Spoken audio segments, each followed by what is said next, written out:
Okay, so I would like to welcome Jude Ellis and Fritz Gerald Fadois. They are the fenestration managers with Energy Star Canada, and they're going to be taking us to a bit of a update presentation of what's happening in their world that's going to impact our world. Thank you, Terry. Bonjour tout le monde et merci pour l'invitation et puis merci Thierry. Thank you everyone and thank you for the invitation. Thank you Terry. My name is Fritz Gerald Fadois et mon nom c'est Fritz Gerald Fadois. Je suis le gestionnaire du programme Energy Star. Et le programme Energy Star, ça a tous les produits. Il y a les produits de fenestration. Il y a les produits de fenestration qui incluent toutes les fenêtres, doors, skylight, and so on. There's also the HVAC product, whatever you want. So, other products, certified Energy Star. So, Jude est avec moi. Jude is with me. He's going to talk about, he's the manager of the program. He's managing the fenestration product. There's other senior account manager, they manage other products, but Jude will talk about the fenestration product. He will talk about the NRCan, and we'll talk also about the shipment, data shipment. So I will talk about other stuff. So thank you so much. You are here today. We talk, it's a way for us as a representative for the government. We give you an update. With this update, we'll be able to listen to you also to answer all your questions about where we are now. So thank you so much, Terry. So Jude gonna present now the NRCan and the shipment, data shipment. Over to you, Jude.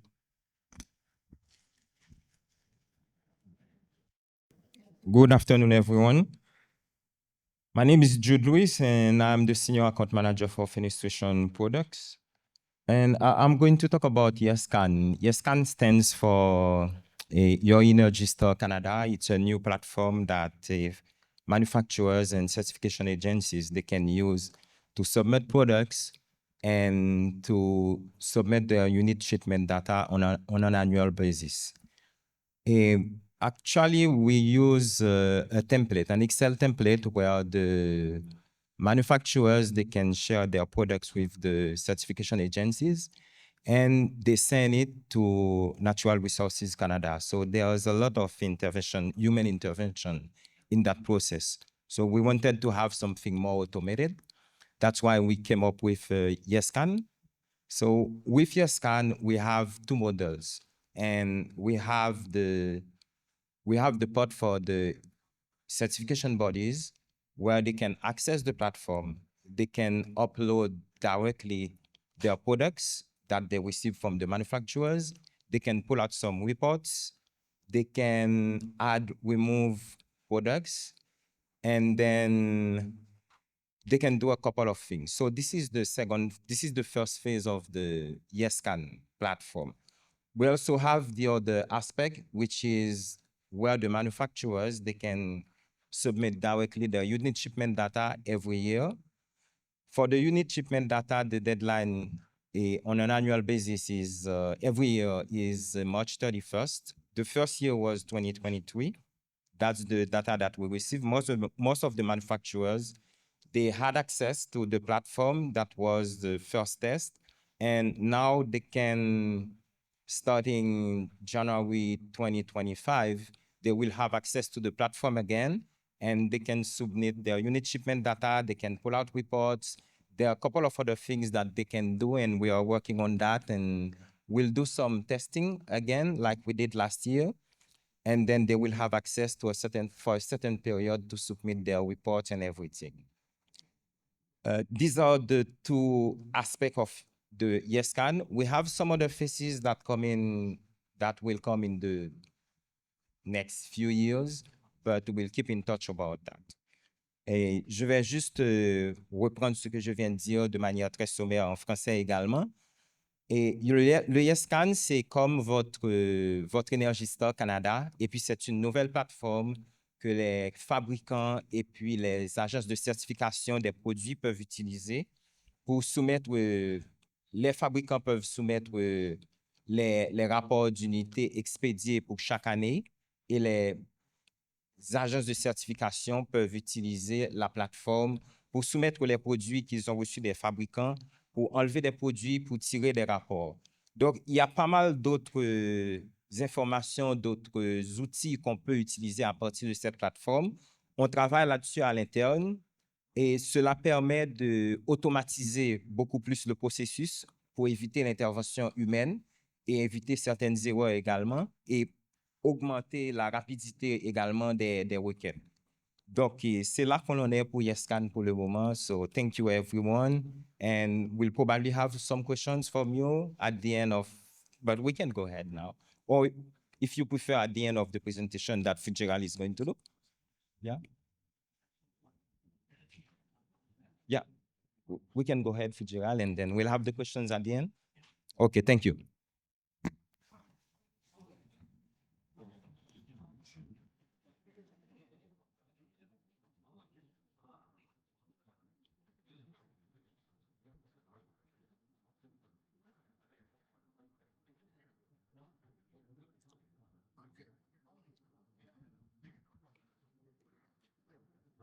Yesterday, my colleague Adam and Diana, they give you an update, the process on how for regulation.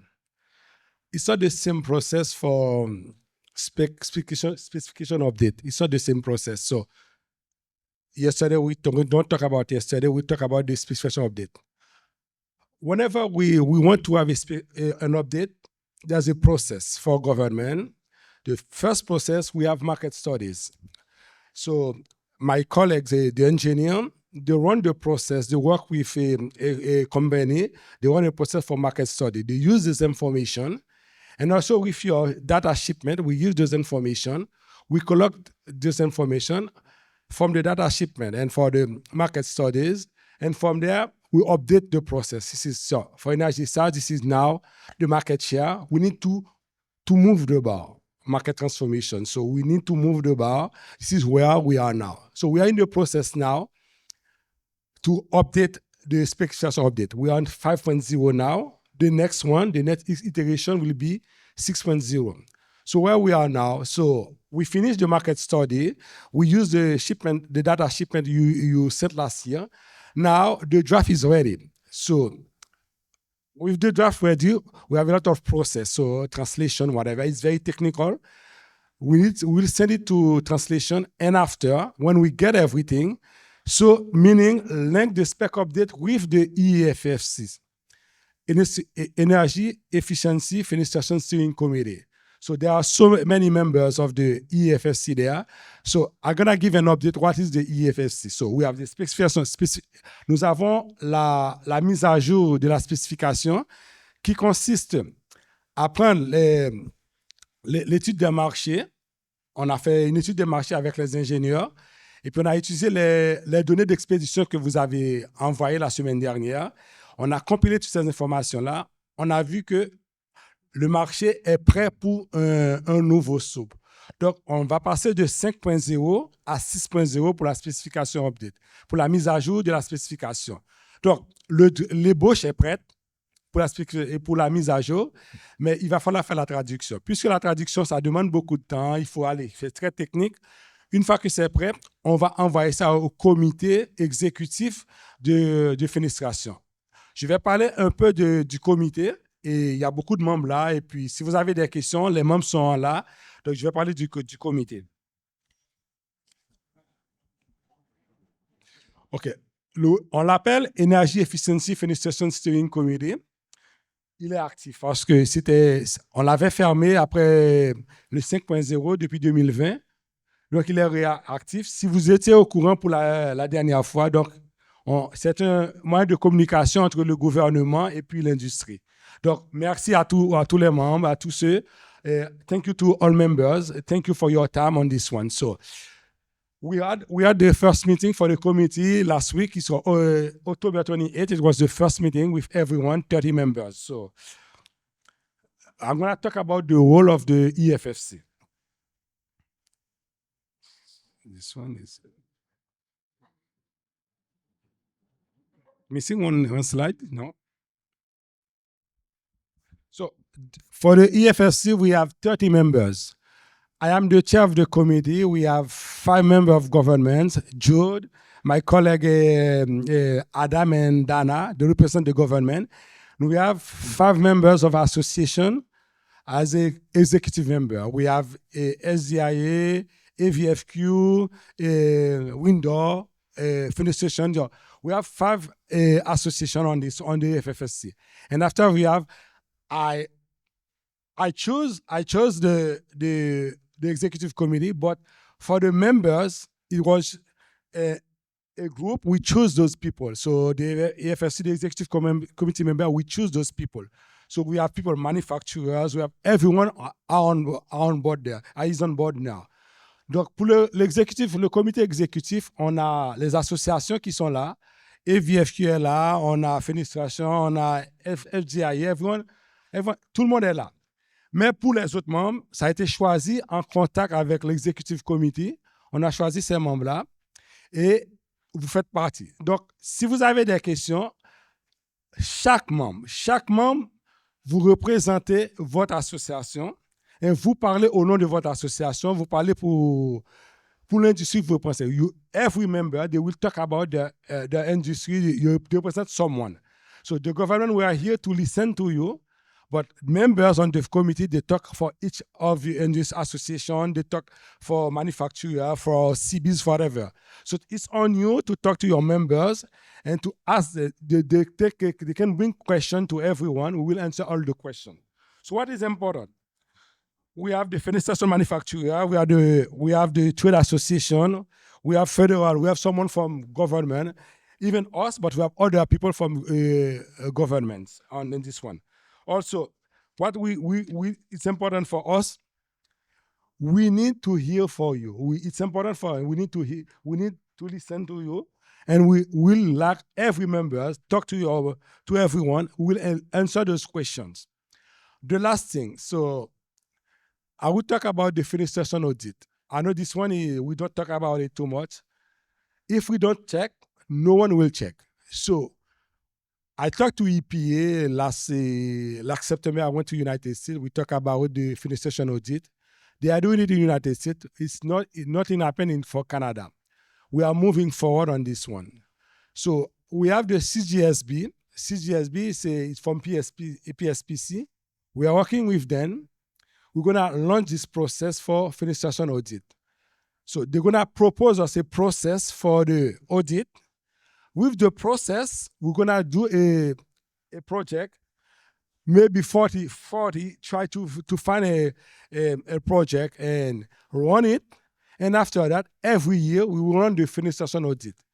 We cannot have people selling products, their energy star, and no one check it.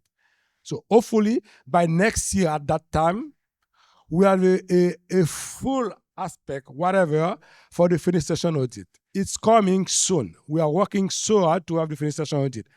I talked to some members, they are aware, and they said, why? Everyone said they are energy star, but no one checked it. So we are working so hard for this one. So the Fenestration audit is coming. So if you have questions, I'm ready to answer the question for the Fenestration audit, for the committee, and also for the spec update. Over to you, folks. Adam, you can share the for questions.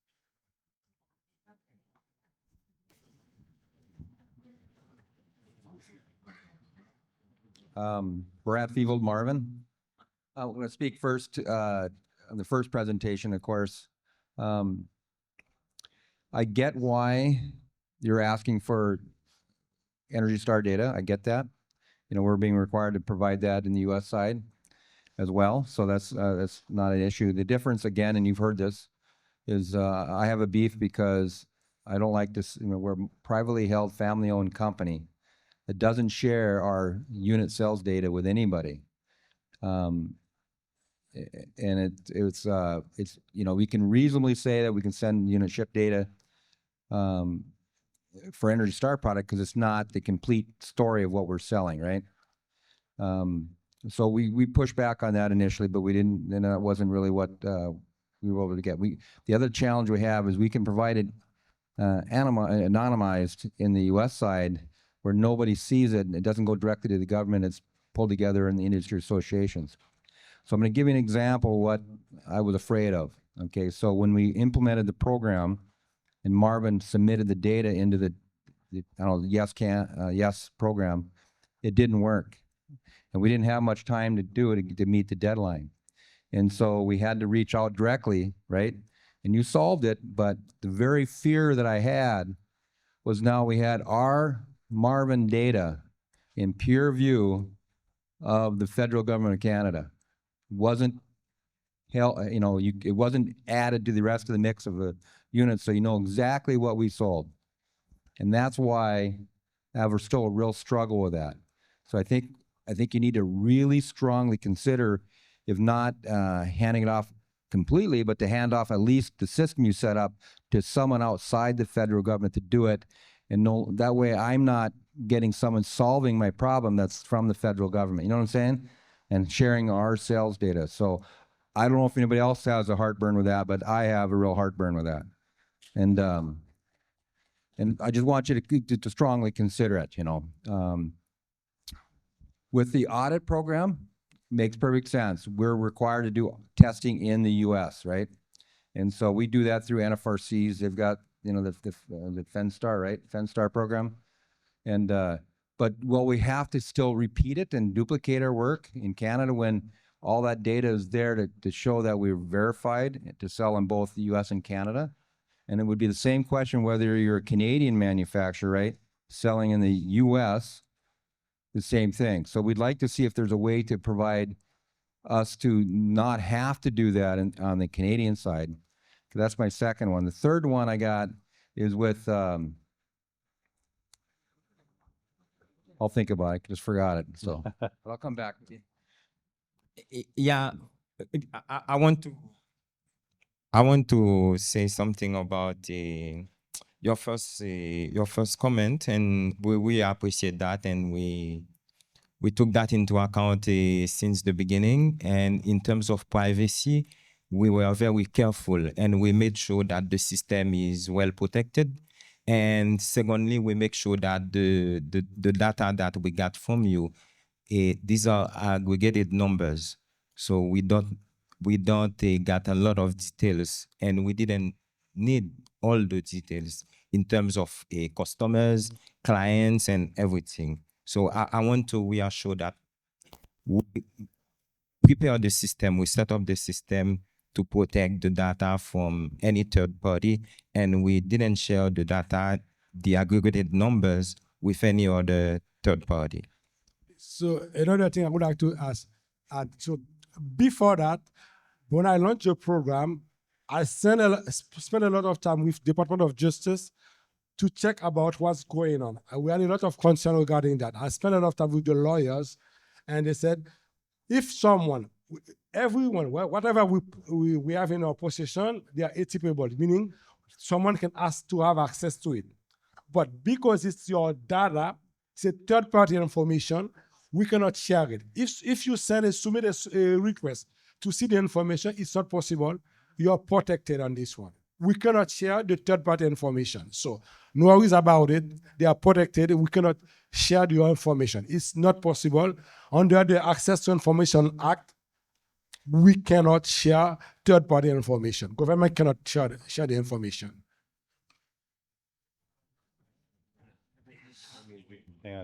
Yeah, just as a rebuttal, and I understand that, and I would say that, but the challenge is there's some nefarious actors in this world. They'll find a way to get it without you having any control of that, and that's what I worry about.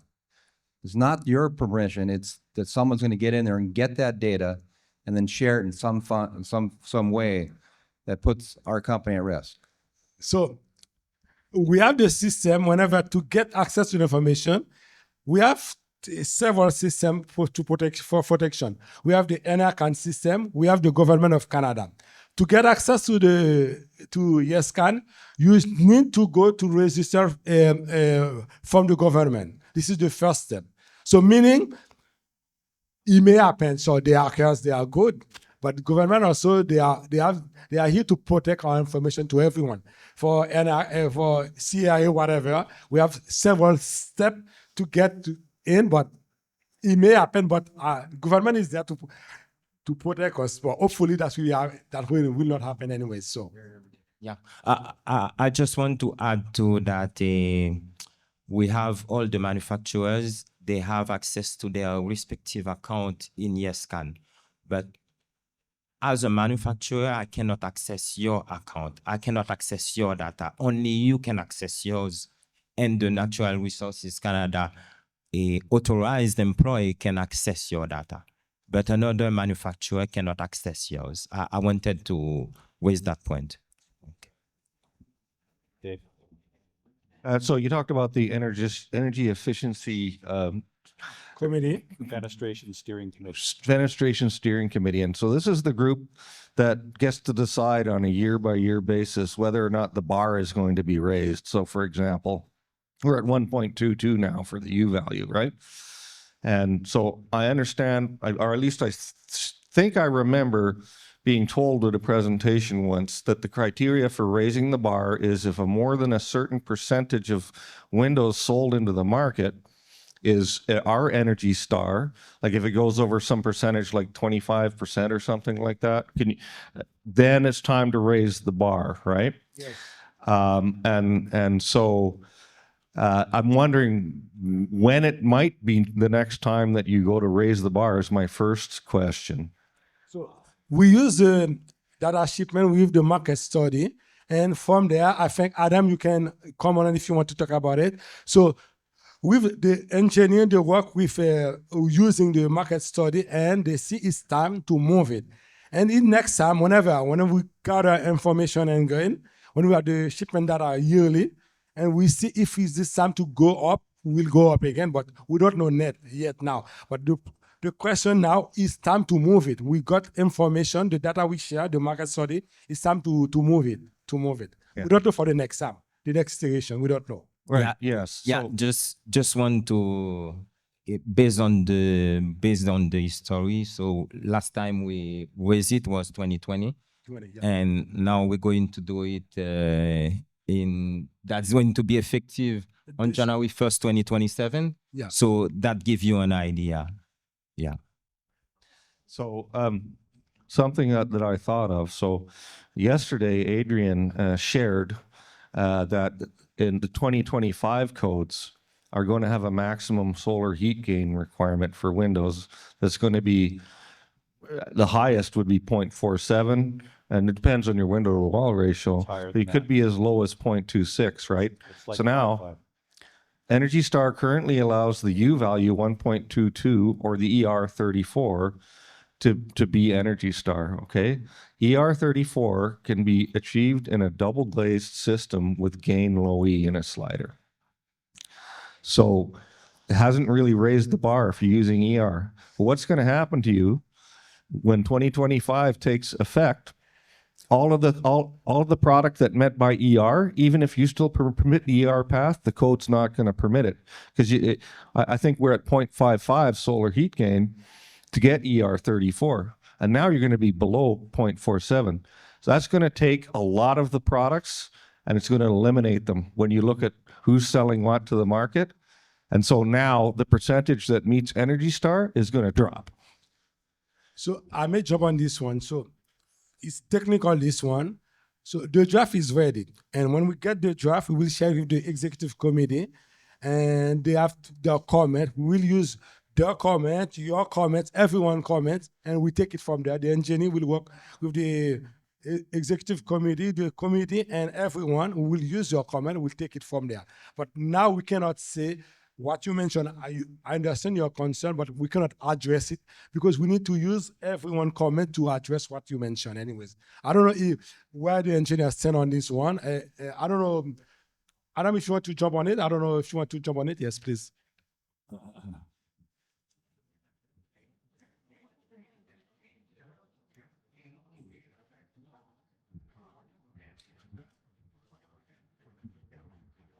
Hello, everyone. Nice to see you all again. It's been a long time.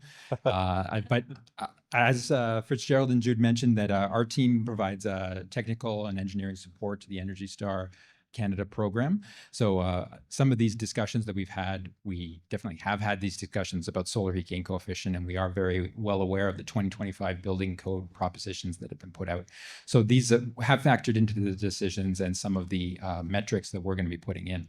So we're not at liberty right now to release the specification, as Fitzgerald said, but it will be soon. And when it is released, we look forward to having these more technical comments and getting into the weeds on some of these issues. But yeah, but that's about all I could say on terms of that, is that just be patient. It should be out soon. And as Fitzgerald mentioned, two of the goals of their program right now as program managers for Energy Star are to maintain the brand recognition and brand integrity for the Energy Star program. So it's been 2020 since Energy Star 5.0 was in effect, and we're talking about 2027 before 6.0 will come into effect. So in the interim, with a lot of things that have happened in the industry and incentive programs that have been very beneficial for efficiency and for manufacturers as well, they found that the brand has been saturated, more or less, is that the Energy Star brand, if it encompasses a very high portion of the market, then it loses its ability to single out the best performing high efficiency products. So that coupled along with the post-market surveillance through the product audit that is being conducted right now by a third party, those two programs are working to kind of maintain the brand integrity and ensure that those people who have Energy Star products available in the marketplace, that they can know and they can market and they can highlight that these products are indeed the most efficient that are available. So if there's any other questions, I'll pass it off, but I'm here.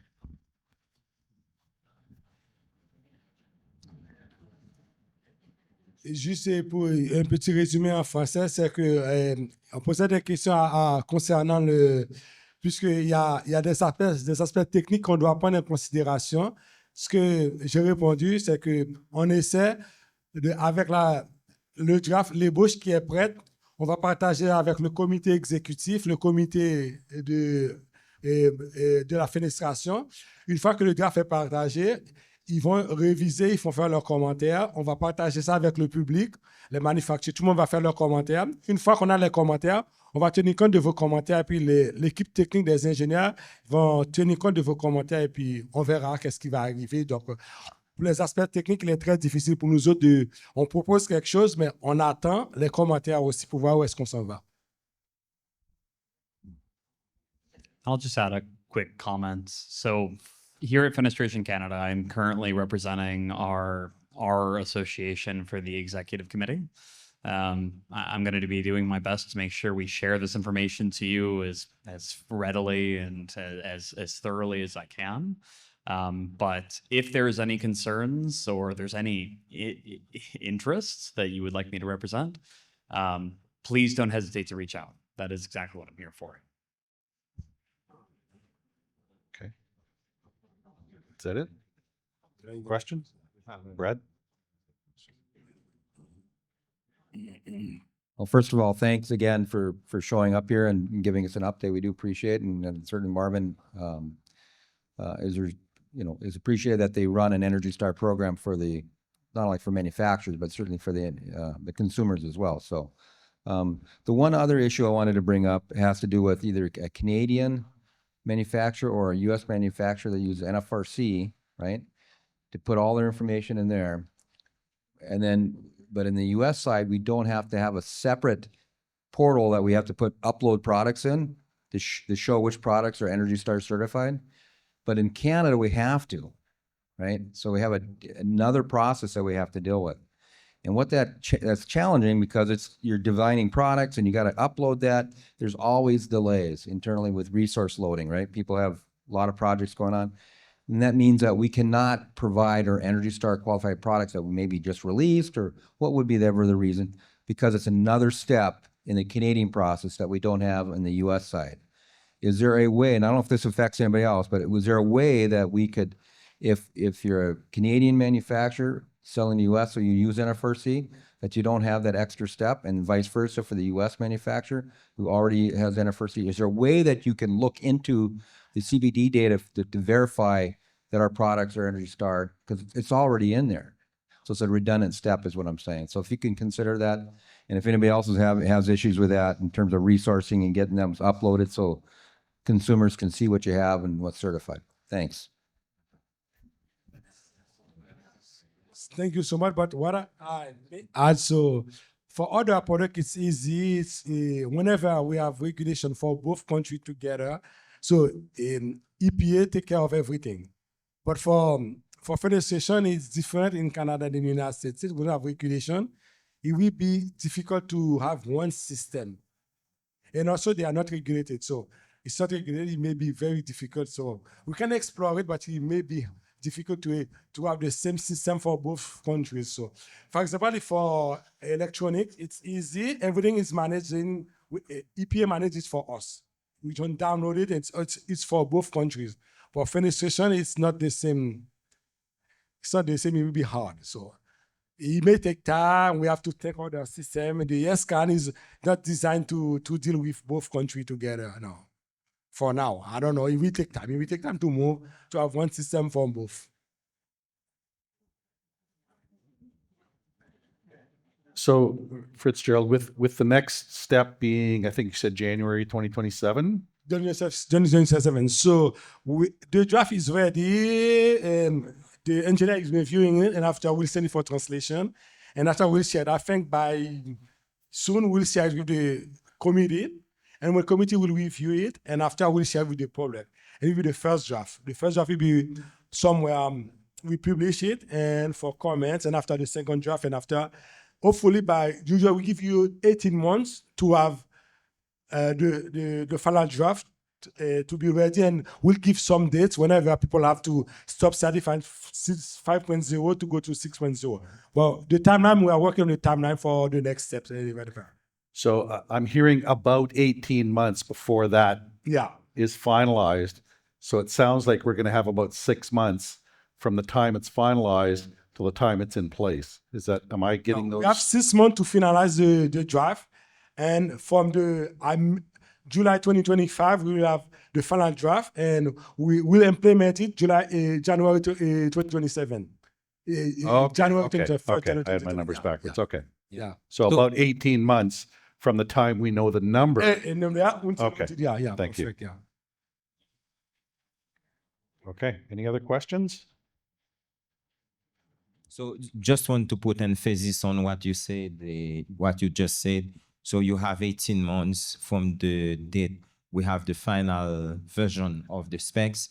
You have 18 months to get ready for everything, because it will be, let's say in terms of timeline, it will be finalized on July 1st, 2025, and will take in effect on January 1st, 2027. Right. Okay.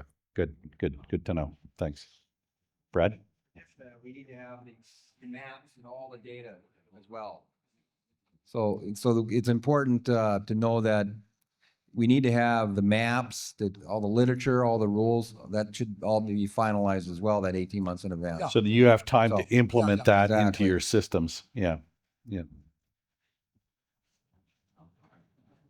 Okay. Any other questions? Okay. Well, thank you very much, so much, gentlemen. Thank you. Appreciate it. Okay, thank you everyone.